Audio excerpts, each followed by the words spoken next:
You begin to awaken one day, not because the world has changed, but because the mask of your family has begun to crack. What you thought was love was often control. What you mistook for warmth was sometimes the fever of your own anxiety trying to keep others alive.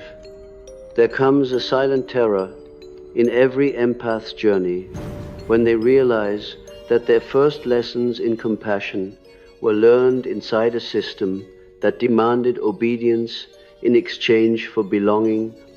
It is a shattering awareness to discover that the home, which should have been the cradle of your individuality, was also the first laboratory of emotional manipulation. Family, in its archetypal sense, is the first God we ever know. Before we speak of divinity, we experience the parental phases as the cosmos itself, the sun, the moon, the thunder, the law. The father's gaze becomes the sky of approval, the mother's voice, the sea of comfort or despair. The child grows not as an autonomous being, but as an appendage of that world. And if that world is distorted by narcissism, the child learns an impossible equation, that love must be earned by invisibility. You begin to serve the emotional weather of others, forecasting their moods before they even arrive, as if your life depended on it. And in many ways, it did. The empath's gift is often born from trauma, the heightened sensitivity, the telepathic knowing of what others feel, the ability to soothe and to intuit. These are not signs of divine favor alone, but the evolutionary strategies of a soul that had to survive in a house of mirrors. When your sense of safety depends on reading the unspoken signals of volatile hearts, your psyche develops antennas tuned to frequencies that ordinary people never hear. You mistake this hyper-attunement for compassion, but beneath it lies fear, the terror of abandonment, the ancient cry of the child who was told that peace would return only if they could make everyone else happy first. The narcissistic family system thrives on illusion. It must project an image of harmony to the outside world, while within, it feeds on an unending hierarchy of control. One parent, often wounded by their own unlived life, becomes the tyrant disguised as victim. The other may disappear into enabling silence, protecting the facade. The children are assigned roles. The golden one, who mirrors the parents' false perfection. The scapegoat, who absorbs the collective shadow. And sometimes the empath, who becomes the healer of all wounds but their own.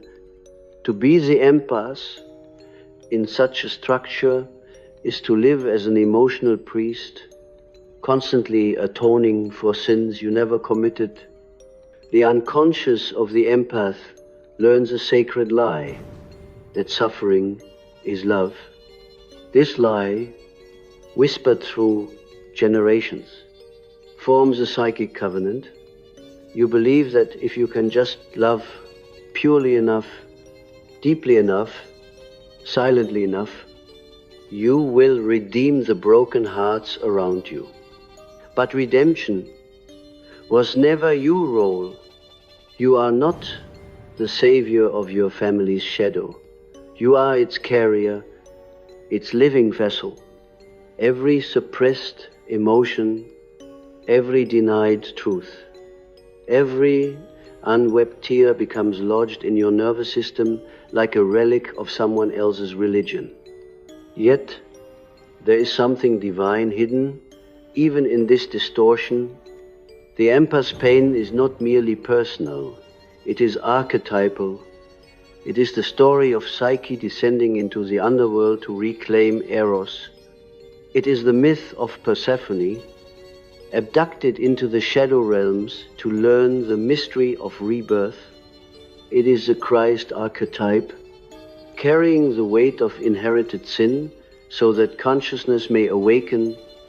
You were chosen not to suffer, but to see, to perceive the collective wound that binds humanity, and that seeing begins at home when you start to realize that your compassion was conditioned by fear. A strange alchemy begins. The emotions you once projected outward begin to turn inward. You see that the narcissist's need for control was their way of avoiding their own inner chaos, just as your need to rescue was your way of avoiding your helplessness.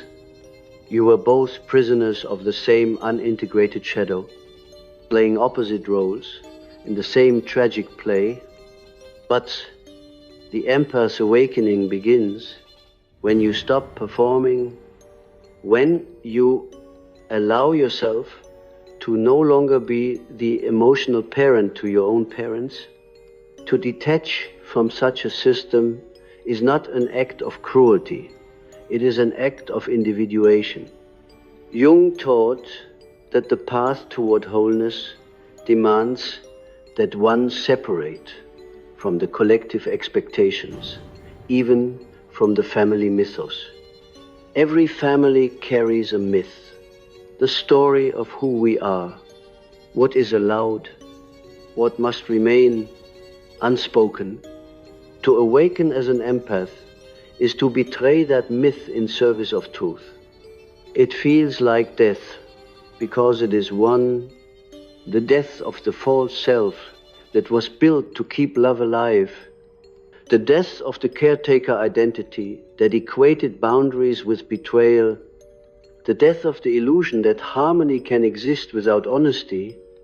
In analysis, I have seen countless souls tremble before this threshold.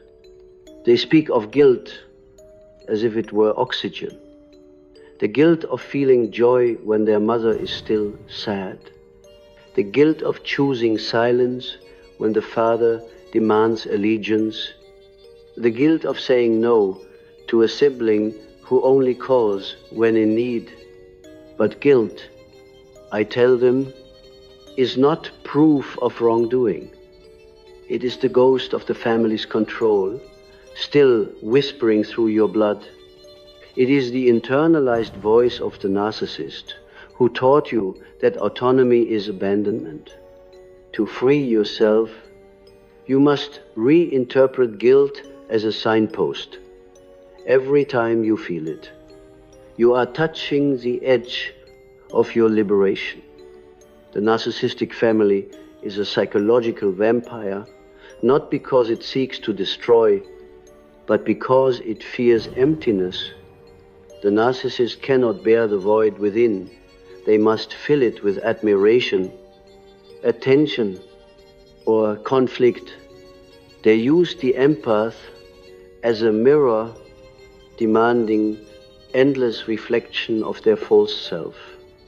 The empath, conditioned to equate peace with compliance, becomes the perfect supply radiant, forgiving, infinitely available. And thus, the sacred cycle repeats. The narcissist feeds, the empath depletes. Both avoid the abyss of their own unlived pain. But something miraculous happens when the empath turns inward. When the gaze that once watched others for danger begins to watch the self for truth, you begin to see that beneath your compassion lies resentment, beneath your gentleness lies Rage, beneath your passions lies exhaustion. These are not signs of failure.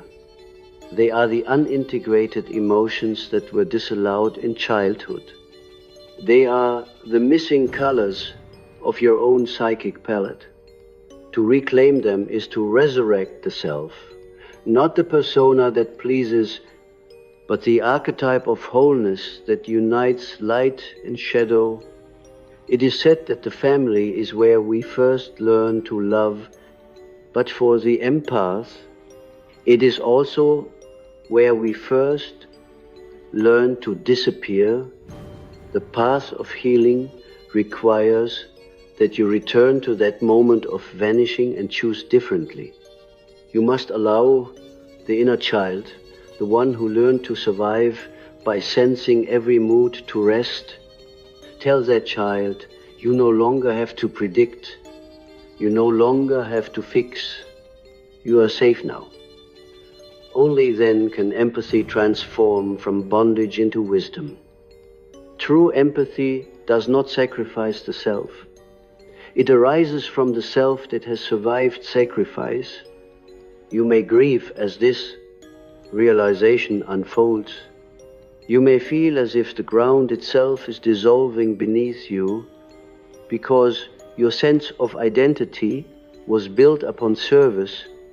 Who are you if you are not the healer, the good one, the savior of others?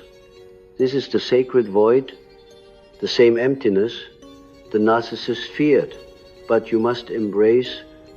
In that void, you will meet the archetype of the self, the divine image that has no need to please, no fear of rejection. It is within this encounter that empathy becomes power and love becomes freedom. There is a moment in every soul's evolution when awareness feels like betrayal.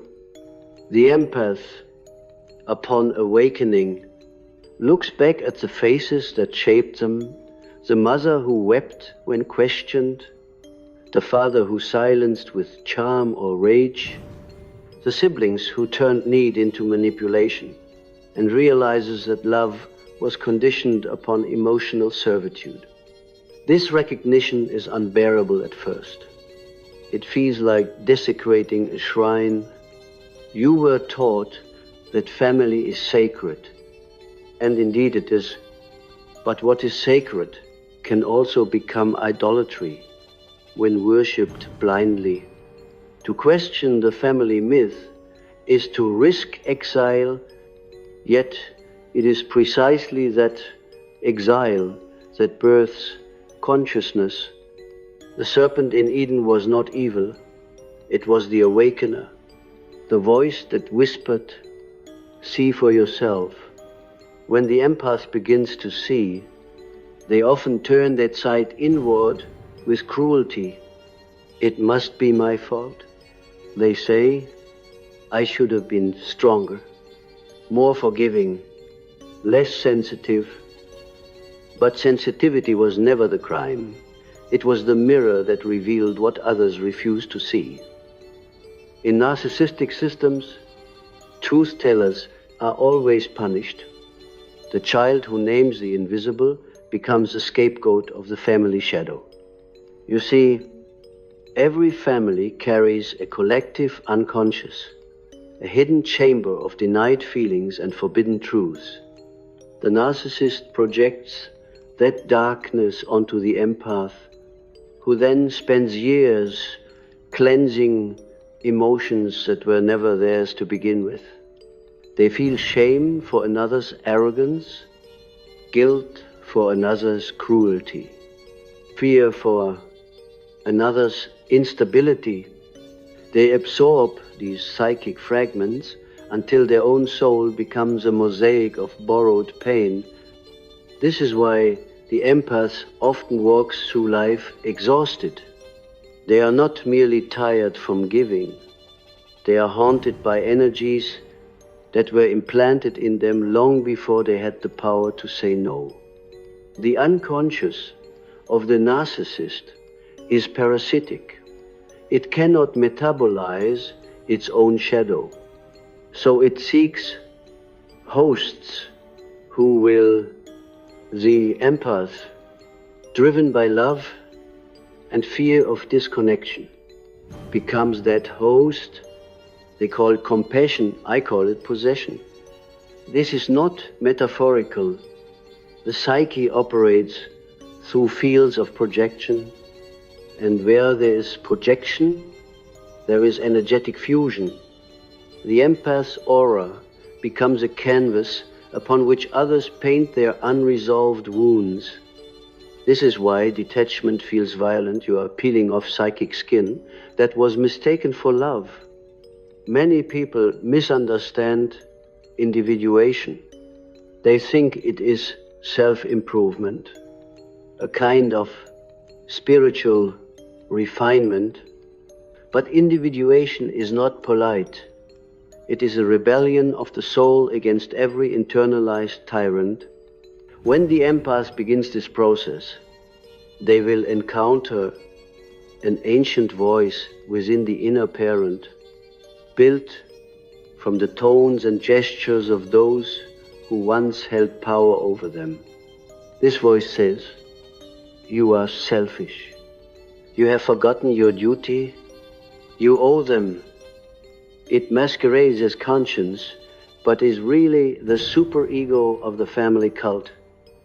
To challenge it is to provoke panic, because your identity was once dependent upon its approval, yet this confrontation is sacred.